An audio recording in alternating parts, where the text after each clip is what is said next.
Hi, folks. How are you doing? You know, we're in this time of frame time now that we have a real issue going on in our country, and it's come a time and still that we do not respect our elders. We don't respect other people. We put ourselves first, and me first, and everything that. Well, there's other people out there that just need the respect again and learn the word respect. I remember growing up that we used to respect all of our elders. And if we didn't, we got our asses just whooped, just plain flat knit. I mean, you got punished. You got sent to your room with no TV or whatever the punishment that your parents would deliver down to you that they thought was necessary at the time. Now, it's okay. He has the right to say that. No, he does not have the right to say that. He is a child. I think we're having a bigger issue too is that the respect to the national anthem and our flag and our vets and our elders only, period. This is not the yes sir, yes ma'am issue. It's just down around despicable how people will break into your house. If you don't have the rights to protect yourself, they're having more rights than you. That's BS. You do. And that's the point we're trying to get to today with people like myself and other people that I talk to. It just blows my mind. One, they don't think they have to read. Two, they don't think they have to study. Two, I'll just, do what I can and let somebody else deal with it. Well, no, you got to deal with it. It starts with you and us. And, it doesn't take a village to raise a child either. It takes you to take the respect and the challenge to raise that child correctly. This disrespect to our flag and disrespect this to your elders and Vietnam vets is just a disgrace. I don't know how you feel about it, but this is the point in time where I'm going to say. I've seen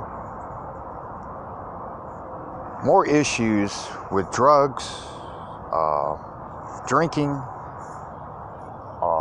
I see it on Facebook all the time. I in relationships that I guess people think that being sexy and showing yourself is that's how you get a man. Well, that just turns me off.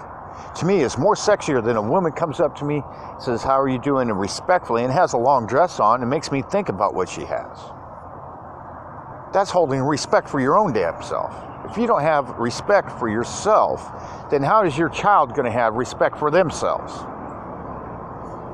Children learn, and it's a fact that children will learn by what you teach them or what they view. So if you have movie stars out there showing them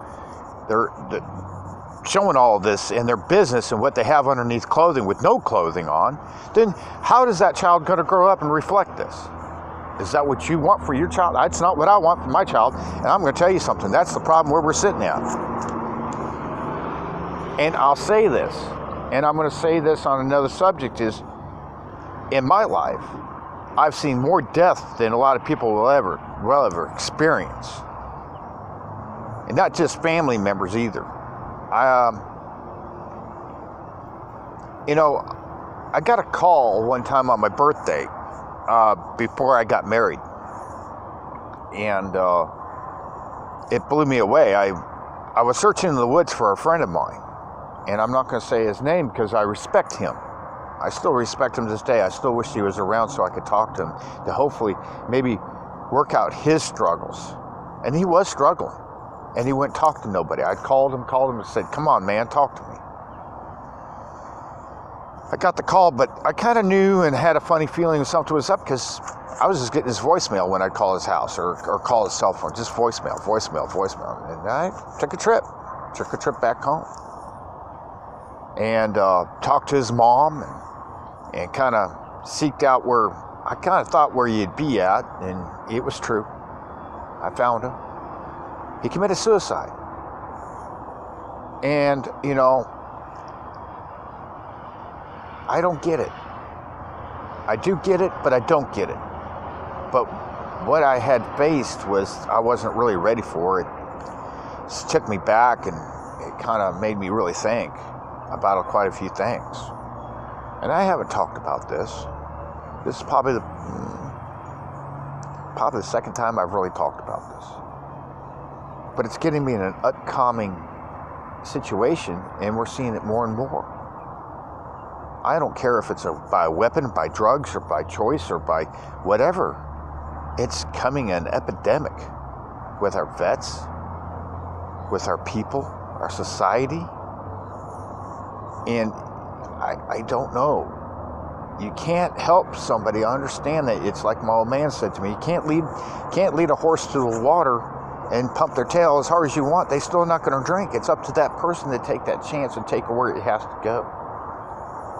I guess I'm a risk taker. I thought about, where I came from in my life and where I'm going in aspects. Yeah, I've got trials and tribulations, and I'm going through it still to this day, and I shouldn't be at 52 years of age. But there's a reason for it, and I keep praying to God or higher power or spirit, however you want to look at it. I'm not going to, go in denominations. That's up to you how you want to partake what you perceive what religion is to you. That's fine. But don't come walking in on my door with it, because here's the thing is where I see it with it. I know I have guardian angels. I know I have some kind of guidance, because I should have been dead 7 times over now. Honestly. I've had that many wrecks, woke up in hospitals months, days later. And I don't want to get off the track here, but when I found my friend shot himself in his deer stand 22 feet in the air, I was like, respectfully, how do I get you down, man? It set me back. And I understand his trials and tribulations, he just couldn't handle. Whoa. But anyway, I don't know. I've lost so many dear friends to cancer, and it's getting more and more prevalent. We just had a storm here in Florida. It really affected a lot of people. But basically, what I want to say is, in my life values, in my times, it's like I'm really learning a lot more about myself at 52 years of age and being single. Why I am staying single. One, it's like I said before, I can't respect a woman that's just going to shake her tatas or show her whatever it is between her legs and through a picture and think I'm going to gain respect and I want to be with you. Oh my God, no. I don't think it's right. I think we just lost respect for ourselves and our family morals and the Bible and our country and our flag. It's just blown me away. I know a lot of people probably agree with me. A lot of people are going to disagree with me. But, that's what makes America great. Freedom of speech. The right to think of how you want to think. But, I want to say this. Yes, I watched my grandfather, my grandmother pass away from cancer. Or my grandfather more or less willed himself to death, which was sad. And I tried my best with my grandfather to pull him out, but it's when you miss somebody so dear in life, and then you have to take the step back and say, well, that's where you're at. Makes you think. Makes you think what you've done in your life. What can you change to better yourself and aspects and things? One story comes up in my mind, in my thought, that's really hits me home is. I was up in Fairfield, Ohio about good 2 years ago, and I was working about this time of year, and thankful for the job, and it wasn't a really great company, and we won't get into that, but a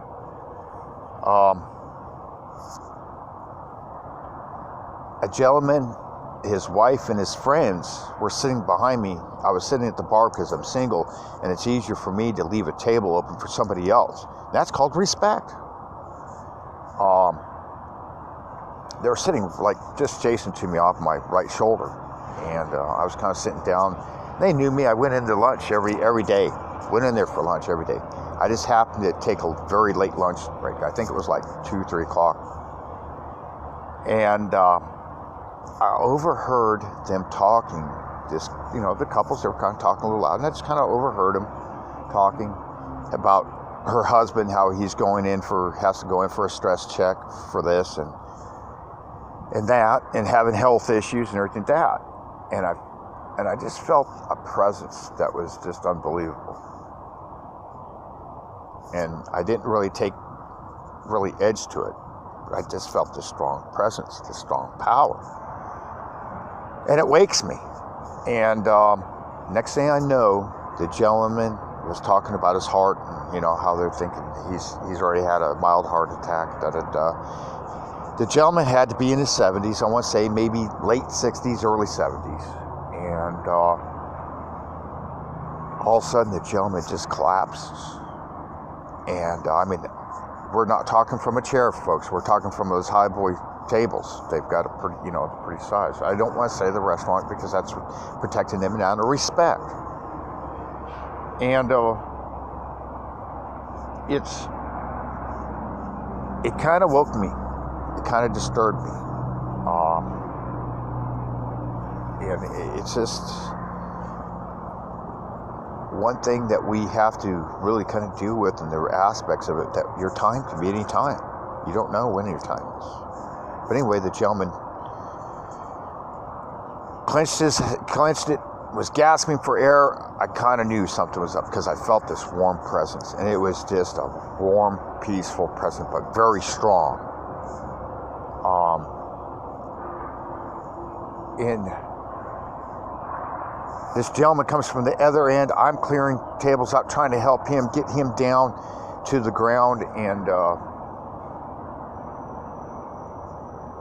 his wife was in tears. I got her kind of like calmed down. And, the paramedics came. They were, the one gentleman he was a registered nurse, so I kind of like stood back because he had the,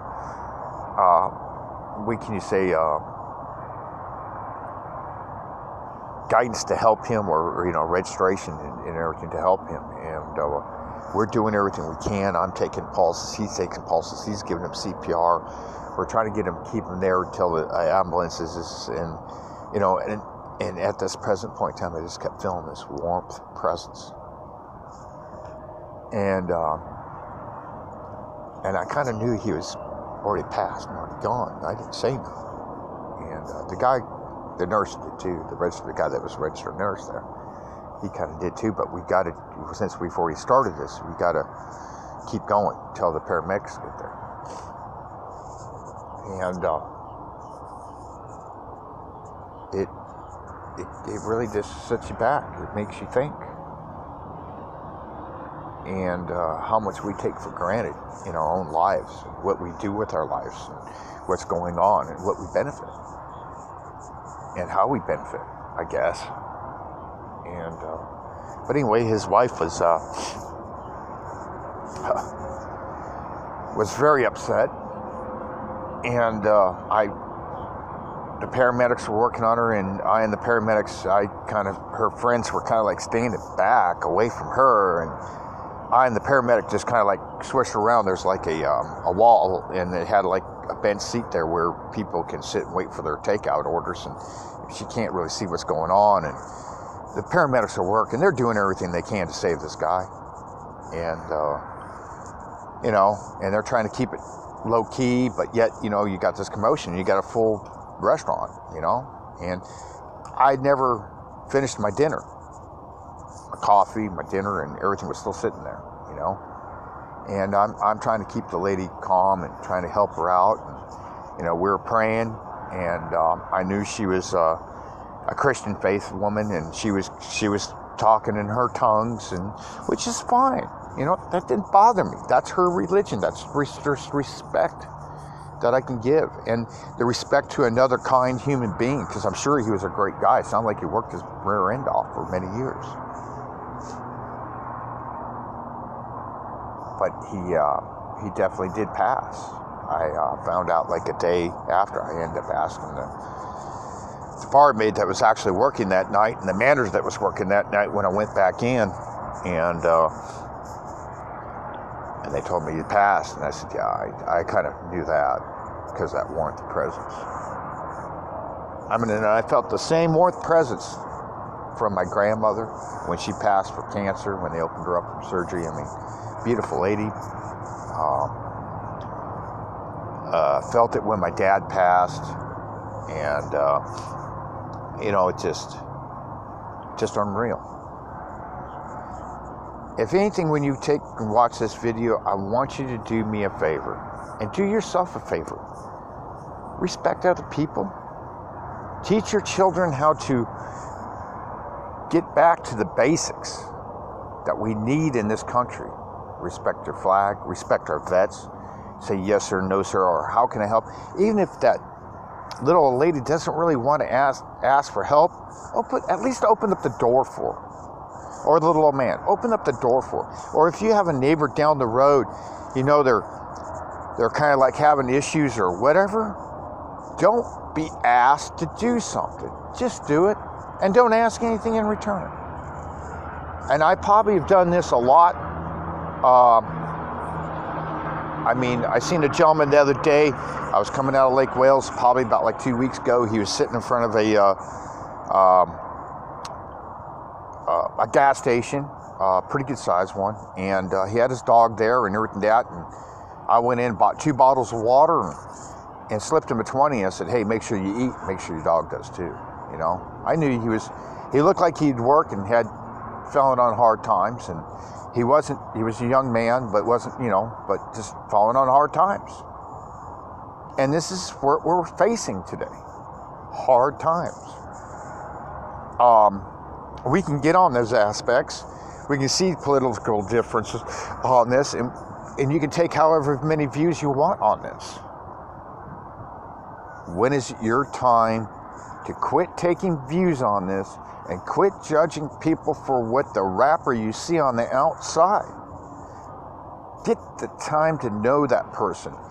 If you know you've been in a neighborhood situation and you go, oh, that guy, he's just, he's nuts. Well, maybe he is, but maybe he isn't. Maybe you just don't know him. Maybe it's time for you, personally, take the time out for that person and just sit down and talk to him. Doesn't matter. Let them talk. Just sit there and you don't have to be that person to enable somebody or anything like that. So what I'm asking you to give your time to open your ears and just listen to that person. And truly listen. Because I'm guarantee you there's going to be a life experience that's going to come out of that. With that, I'm going to leave you. And at this present point in time, please be respectful. Take the time to respect yourself and your presence of how you react. Take that moment, take that breath, and relax. And listen to another person for once. With that, God bless you all. God bless the United States. This Cowboy's out. I'll catch you on the next time. Thank you. God bless. And God bless the United States.